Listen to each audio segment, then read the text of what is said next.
That's not how that works. Come on, dude.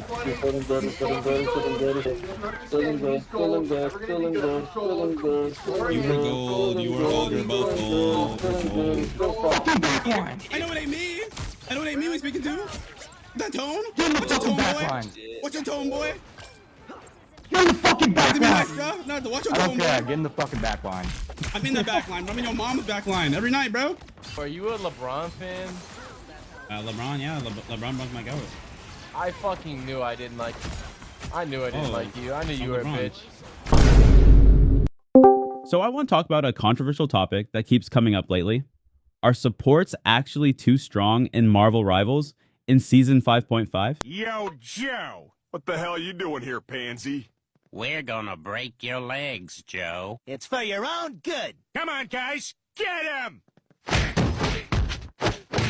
Do not ask me to peel season 5.5, bro. We have a Loki and a Luna, right? She has a freeze and Loki has lamps, and they're talking about getting constantly dove, and I'm also returning back. So why can't we fight the divers? I don't get it. Like, the Daredevil died 6 times and the Spider-Man also died 6 times. The actual learned helplessness from supports, they're getting dove and they're like, oh my gosh, we need a peel. Bro, peel for yourselves, bro. Snowball fight. I'm stuck. A lot of dive players are saying dive feels awful, supports have insane self-sustain, and defensive ults just delete entire fights. Tanks can't push without Gambit anti-heal, Invis push or pull, or Luna constantly freezing them. And other supports are forced to either play Gambit/Invis or lose.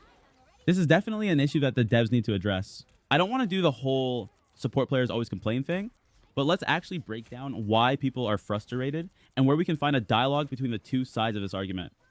As a dive player, I get it. A lot of supports right now have strong self-peel, burst survivability, and ults that completely flip fights to their advantage. So whenever you try to pressure backline, it feels impossible to play into all their CC, sustain, and triple support comps. DPS actually have a hard job and have to time their ults within the short window that they don't get stunned or immediately countered by one of 3 support ults that could be active at any time. In reality, the higher you go, your games are now being determined by how good your supports are and how coordinated the backline is.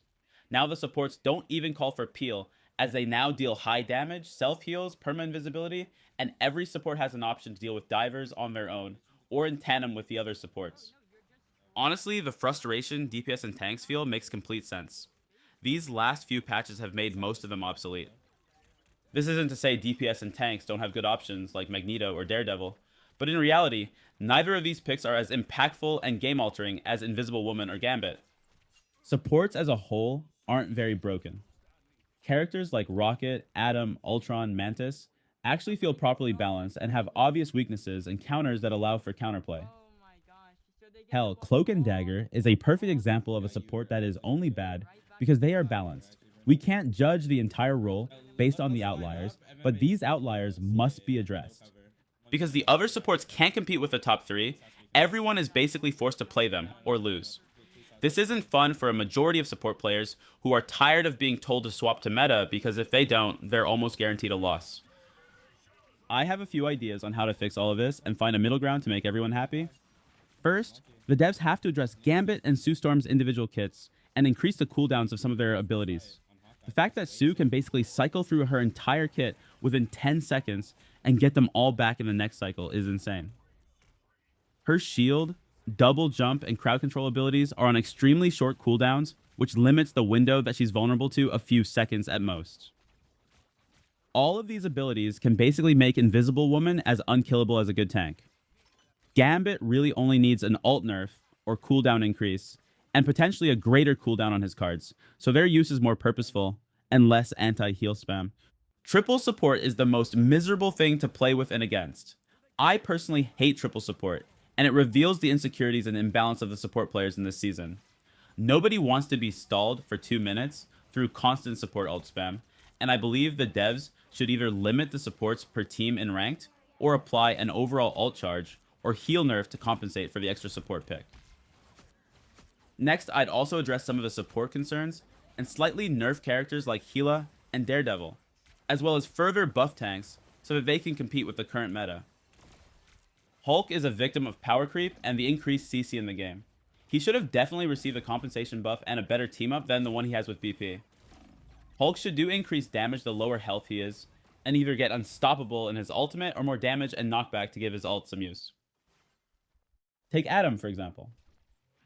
Adam does not feel broken at all. He gets focused constantly, and dive players really don't struggle killing him. His soul bond sounds strong on paper, but in actual gameplay it's inconsistent. It has limited range, falls apart when everyone takes damage from the same source, and sits on a 40-second cooldown. I've even tried using it to counter Spider-Man's ultimate, and it just doesn't work. The ult still spreads and hits everyone anyway, and it is possible to kill through it with enough damage. So if Adam exists in the same role as Invisible Woman and Gambit, we can't honestly say that supports as a whole are undiveable. Same thing with Jeff. He is far from unkillable. Jeff gets absolutely deleted by certain combos, and Hawkeye and Daredevil will straight up kill him if there is an instant healing behind him. There are DPS burst windows that hard punish him, no questions asked. Yeah, he can pre-bubble, but that means standing still, stacking bubbles, and even then he often comes out of it at low HP. Some matchups are just straight up miserable for him, which again shows that not every support is some undiveable raid boss. Pair that with an insane head hitbox, and Jeff is in a solid place right now. The answer isn't deleting supports or gutting the role, it's being more precise with balance.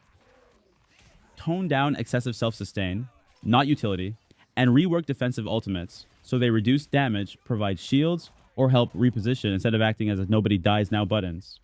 While Gambit essentially gets all of that with extra ultimate charge and a damage buff, supports should stay decently strong and impactful, but dive needs to be rewarded when cooldowns are baited and positioning is punished, not erased by unfair cooldowns. At the end of the day, supports should matter and dive should matter. Both can be true.